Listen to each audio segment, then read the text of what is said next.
basics of HVAC. The modern commercial or office building consists of many sophisticated systems. These systems include foundation and support structures, electrical and lighting, and plumbing and fixtures. Another major part of any building that is often taken for granted by its inhabitants is the HVAC system. HVAC stands for heating, ventilation, and air conditioning. In this unit, we will identify the purpose and goals of the HVAC system, describe basic HVAC parts, and describe how these parts work together. Air quality is an essential consideration in maintaining the productivity, comfort, and health of the occupants and should not be trivialized.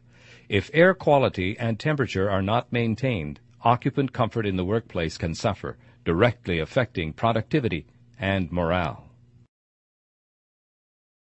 The goals of an HVAC system.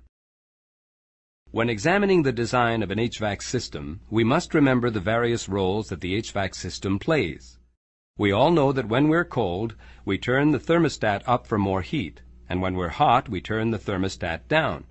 So the HVAC system keeps us comfortable by adjusting the room's temperature. But equally important, the HVAC system must keep occupants comfortable by supplying fresh air to a room. If we introduce a significant proportion of fresh exterior air and alleviate carbon dioxide buildup, occupants experience better health and performance gains. Studies have shown a direct link between CO2 levels and short-term sick leave in office workforces. However, our concerns regarding the HVAC system and occupant health do not end here. In heavily air-conditioned, energy-efficient environments, recirculated conditioned air can carry contaminants which contribute to respiratory illness. It is the HVAC system's job to remove contaminants and dust from the air using filters at various stages. As important as this consideration is in an average office or commercial building, this feature is critical in facilities that contain clean rooms, medical facilities, or hazardous materials. Finally, with the spiraling cost of fuel, HVAC systems must also be efficient and economical. Energy-efficient HVAC systems might incorporate variable air volume designs, components designed for operation at low pressures, digital control systems, mechanisms for reclaiming heating or cooling benefits from recirculated air, and high-efficiency ECM fan motors. Many price products are designed specifically with energy efficiency in mind. By understanding the importance of occupant comfort, we realize the significance of the HVAC system in a building design. It's responsible for controlling the temperature in the environment, providing fresh air to the occupants, filtering out dust and contaminants, while operating in an energy-efficient and unobtrusive manner. The following section covers the different parts that make up a basic HVAC system.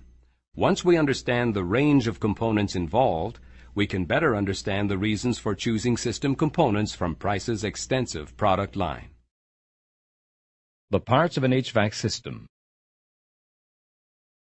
The HVAC system installed in a commercial or office space differs greatly from the heating and cooling system that you might be familiar with in your house. In your home, your heating system is set up to deliver warm air during the winter and cool air in the summer. It does this using a furnace or an air conditioner and a common set of ductwork.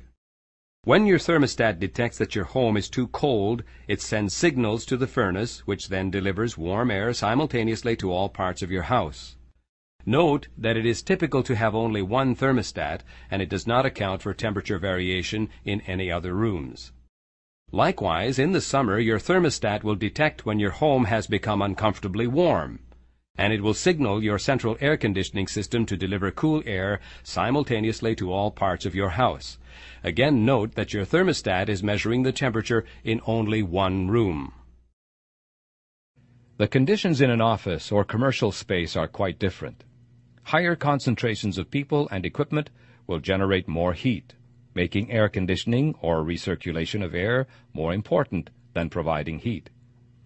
Although the air handling equipment is centralized, different rooms and regions in the building will have different needs for heating and cooling. These needs are called loads because they place a load or demand on the HVAC system. These loads can come from equipment, people, weather, and many other factors. In the simplest case, we address this by providing a constant supply of cool air, which is then managed by the HVAC distribution system. The chiller or air conditioner utilizes heat exchangers and circulated fluid or gas to cool the air that is passed through it. The air handler is a fan or a blower that moves air throughout the building's ductwork. Axial or centrifugal fan types may be found in the air handler. Air filters. Depending on the requirements of the occupants and the activities in the building, various grades of air filters are used in the system.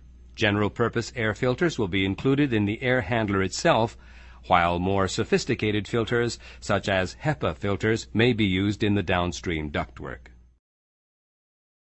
Ductwork.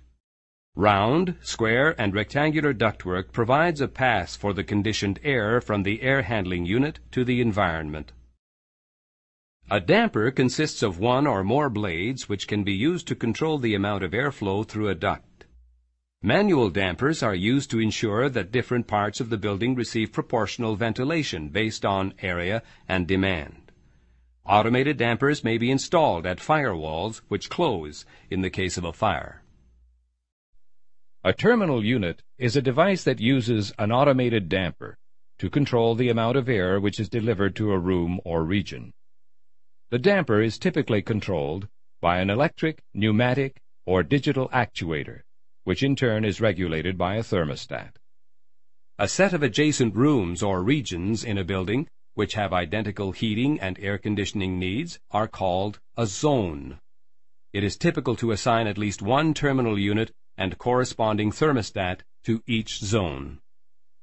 Price manufactures many different varieties of terminal units to suit all types of building needs. We discuss terminal units in greater detail in the forthcoming terminal units section. Heating coils may be installed after a terminal unit to provide heat on a zone-by-zone basis. As mentioned previously, buildings with a high number of occupants may not require extensive heating even during the coldest months of the year.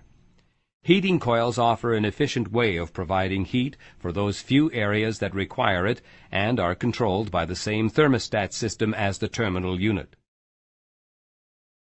Various types of linings are available to dampen noise within a duct. A short length of line ductwork, called an attenuator, is often installed following the terminal unit to dampen discharge noise. Ultimately, the test of an HVAC system lies in its ability to deliver conditioned air to the occupant. Air from the ductwork enters the occupied space through grills, registers, or diffusers, often called GRDs. The term grill is commonly applied to any air outlet or intake that consists of a square or rectangular face and neck and whose facial appearance is made up of louvers which may be used to deflect the air. A register is a grill that has one or more adjustable blades or dampers that control the amount of air that flows through. A diffuser is an air outlet which incorporates structures such as vanes, louvers, perforations, and other features for distributing and directing air. The diffuser's job is to direct the airflow throughout the occupied space in the most efficient manner possible. More information on desirable air patterns is provided in the Space Air Diffusion section. We will discuss diffusers in more detail in air outlet selection. Once air enters a space, where does it go? Air circulates through the return inlets and returns to the air handling unit. Unlike an air outlet, a return requires no sophisticated vanes. However, the relative location of the air inlets and outlets can be critical to the efficiency of the system. Upon returning to the air handler, a certain portion of the return air is exhausted and replaced with fresh exterior air. In an average office building or commercial space, approximately 10 to 20%. The preceding information offers a very basic overview of the components that make up an HVAC system. Throughout the remainder of the training module, we will examine many of these components in greater detail. We hope that you've enjoyed this introduction to the basics of HVAC. please refer to the price catalog for more in-depth information and descriptions of specific HVAC products shown in this unit. Contact your local price